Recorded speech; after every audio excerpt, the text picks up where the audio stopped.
se aprofundar um pouquinho mais agora. Então, de novo, entendendo essas categorias de interpretação do esporte, o fair play como um conceito guarda-chuva, que é um tipo ideal, tal como o Weber coloca, é um recorte arbitrário que a gente faz da realidade para poder fazer as nossas interpretações e julgamentos sobre essa realidade. Então, estamos falando agora de uma noção de fair play no sentido restrito. O que a gente está querendo dizer sobre esse recorte arbitrário e de um tipo ideal?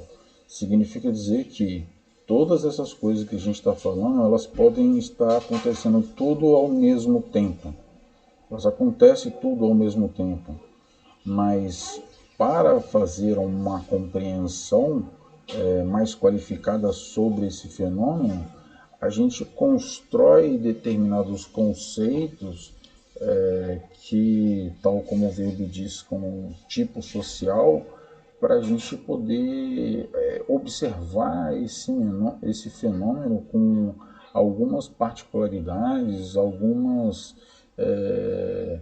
diferenças, e identificar suas diferenças e semelhanças em comparação a outras formas de manifestação cultural esportiva, inclusive, né? Então podemos dizer aqui, no caso do exemplo do fair play formal. O fair play formal é bem simples, ele é caracterizado pelas regras escritas do jogo, ou seja, muitas coisas que vocês já ouviram falar de narrativas de jornalistas e de comentaristas sobre o fair play, diz que quando acontece um determinado fenômeno, tal como uma penalidade, ele logo diz, a regra é clara, o mão intencional dentro da grande área é pênalti, não tem dúvida, é pênalti. Impedir com que a bola entre dentro da área usando a mão, né, é pênalti e cartão vermelho, né, no caso de um jogador que não seja o goleiro, né. Então o fair play formal é isso. E uma outra coisa que caracteriza ele é que existe de imediato uma penalidade sobre esse comportamento que contraria o que está escrito na regra. Então, pessoal, o fair play formal, na verdade, ele está querendo dizer o seguinte, que ele é caracterizado por ser uma noção de construção de regras que são constitutivas. Ele vai caracterizar aquele esporte. Por exemplo, vai dizer que o futebol se joga com os pés. Se você pegar, né, jogando futebol e pegar a bola e sair carregando com a mão, você está desconstituindo aquela modalidade esportiva. Então isso não é tolerável, e se você fizer isso, você vai ser expulso. Mesma coisa com basquete. Se define que jogar basquete tem que ser com as mãos, usando as mãos e quicando a bola, segundo aquelas regras dos passos e tudo. Ou seja, se você pegar a bola e sair correndo sem quicar, você está quebrando as regras que constituem, que caracterizam aquele esporte como tal. Então, você vai ser diretamente punido. Você pegar a bola de basquete, num jogo de basquete, e resolver jogar com os pés, também vai ser punido. Até que seja expulso do jogo, porque se você fizer isso, não vai ter como definir aquele esporte como tal, né? Deixei aí alguns exemplos, né? Não tem como mostrar para vocês esses exemplos de fair play formal, ou seja, condutas e comportamentos de jogadores, no caso do futebol e do voleibol, que são imediatamente expulsos ou penalizados devido a determinadas condutas que se praticam, né? Agora vamos falar de um outro âmbito do fair play no sentido restrito, né? O fair play não formal, o fair play informal. Ele se caracteriza pelas regras que não estão escritas no jogo, mas elas valem. Então temos as regras que são constitutivas, que são do fair play formal, e vamos dizer, as regras regulativas, que elas regulam o comportamento também dos membros que participam daquela atividade. Então estamos falando de um fair play em que os membros estão ligados quase que quase que diretamente àquela modalidade esportiva, e que a gente falou de regras constitutivas e regras regulativas agora. Esse autor, Steinberg, ele fez um levantamento das modalidades esportivas competitivas e identificou esses 4 tipos de fair play informal, significados, né, que acontecem, que dá para a gente fazer uma interpretação e citando alguns exemplos. Depois olhar os exemplos citados abaixo para a gente ilustrar essa noção de fair play informal. Então, a primeira é a ideia de garantir ao seu oponente a mesma chance de vencer ou perder. Vamos dar um exemplo no caso de uma luta em pé, no caso o karatê. É em pé, a luta é em pé, não é no chão e não é também de agarre. Então, vamos supor que um lutador numa competição ele tropeça com o próprio pé, cai no chão. Ou seja, não teve nenhuma atitude, nenhuma ação por iniciativa de um competidor de projetar ou derrubar aquele adversário e se aproveitar daquela situação e marcar ponto, porque ele pode marcar ponto se ele derrubar aquele oponente usando meios lícitos, formas, desde que ele não agarre o oponente, né, usando a rasteira com o pé e completar no chão, marca a pontuação. Mas ao invés de fazer isso, ele vai lá e espera ele levantar, porque já que ele não teve iniciativa para fazer isso e o oponente caiu sozinho, então deixa ele levantar para ficar em pé e os dois voltarem a ter a mesma condição de chance de vencer e perder. A mesma coisa acontece no futebol, né? Um jogador caído lá, seja da equipe oponente ou da mesma equipe, o jogador chega lá e joga a bola para fora para o jogador ser atendido, ainda mais quando a gente vê claramente que ele está verdadeiramente machucado, né? Já aconteceu problemas nesse sentido quando não se respeita essa regra, de um jogador do Palmeiras, que era o Kleber, se não me engano, se aproveitou de uma situação do jogador ter caído, ele teve a oportunidade de ter a posse de bola e foi na direção do gol e tentou fazer o gol.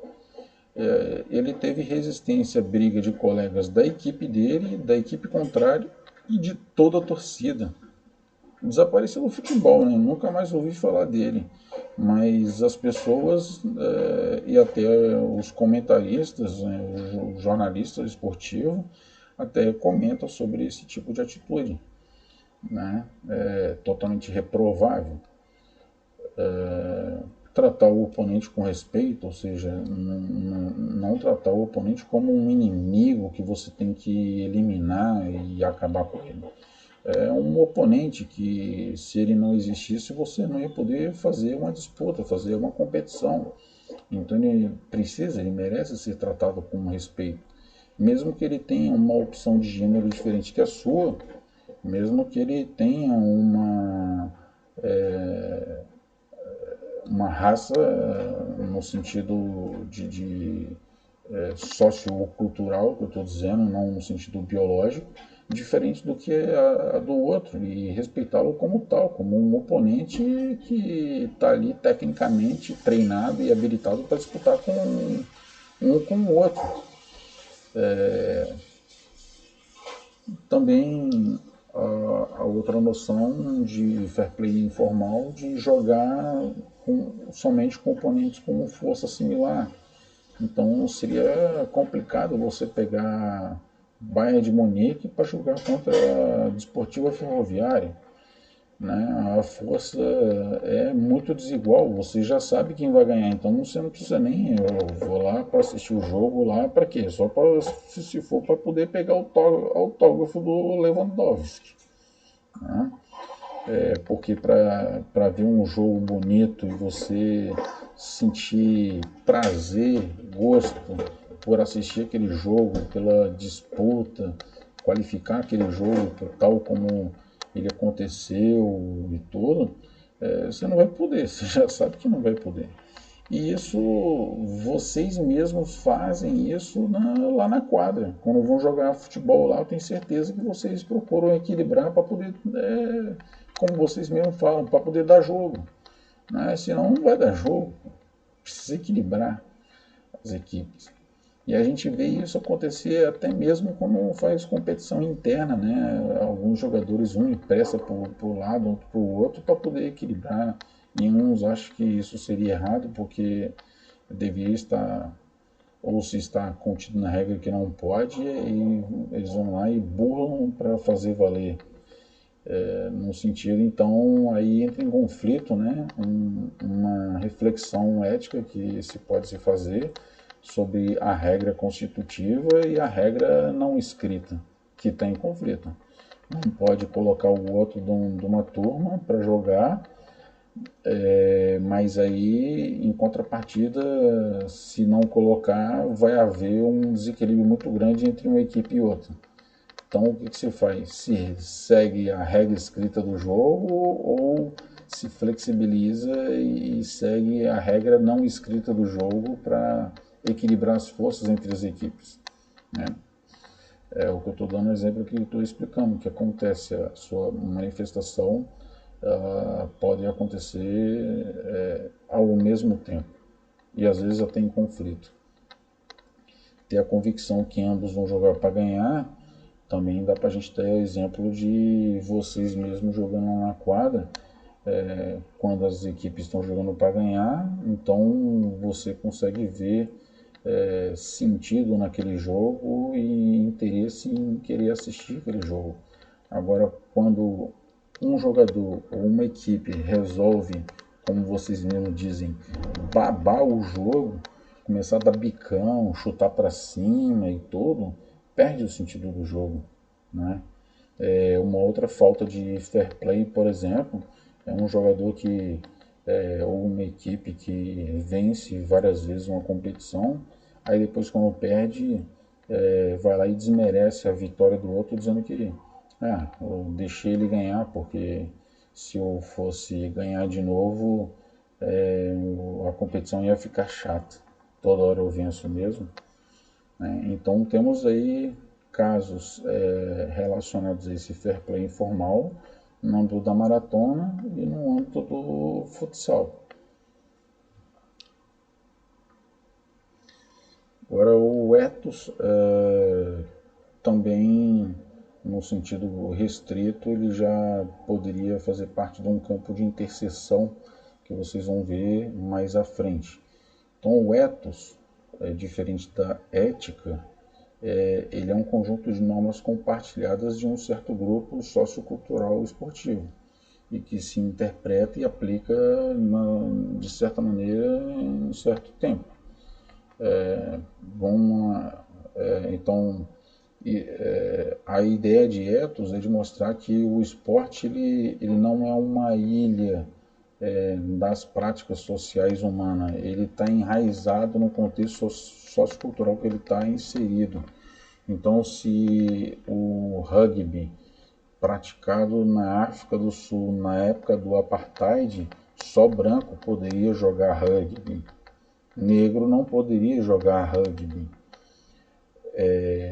É temporal porque depois que Mandela assumiu o poder, inclusive usou o rugby como meio de unificação do país e acabar com o apartheid, ele foi usado como referência para que os negros se identificassem como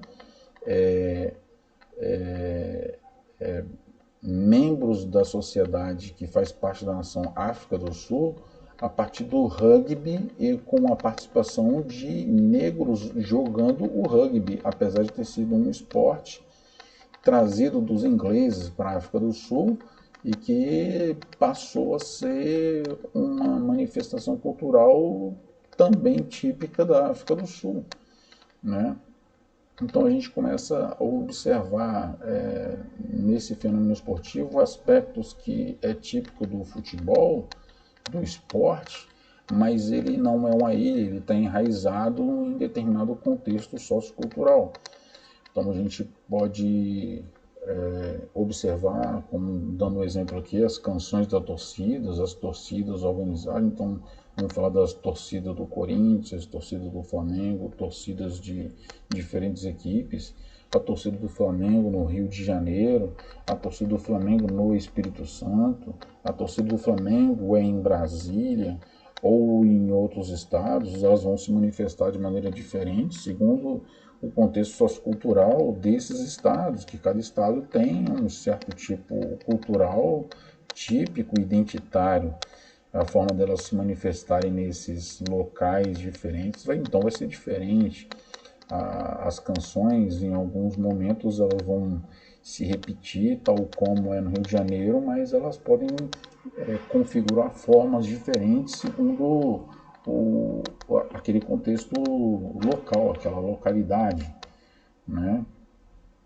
Então, coloquei como exemplo aí, no caso do rugby, vamos falar de que antes das equipes participarem dos jogos, elas se cumprimentam geralmente, né?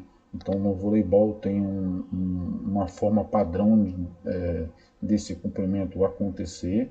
Não sei se vocês já viram no voleibol, então tem toda uma formação, tem um padrão, tem um ritual, um tipo. No caso do futebol também se faz, geralmente quando se fala de competições esportivas em um nível de competição um pouco maior, tal como a nível de campeonato brasileiro, esses cumprimentos. E aqui eu coloco o caso do rugby, uma manifestação de cumprimento que demonstra a sua relação de cumprimentar com uma raiz, com a sua conexão de onde determinada equipe veio, no caso da equipe da Nova Zelândia, onde ela está conectada com a manifestação cultural da dança haka pelos aborígenes. Então, eles incorporaram essa manifestação cultural dentro dos jogadores de rugby e eles fazem isso frequentemente em todas as competições. As outras equipes param, assistem e depois cumprimentam os jogadores normalmente, mas no caso da equipe da Nova Zelândia, ela não deixa de fazer isso. Então a gente está falando aqui agora de uma interface entre o esporte e a sociedade, o grupo social onde ele está inserido. Então a gente fala também que há uma temporalidade, há uma cultura, há um espaço geográfico onde acontece e o seu significado correspondente.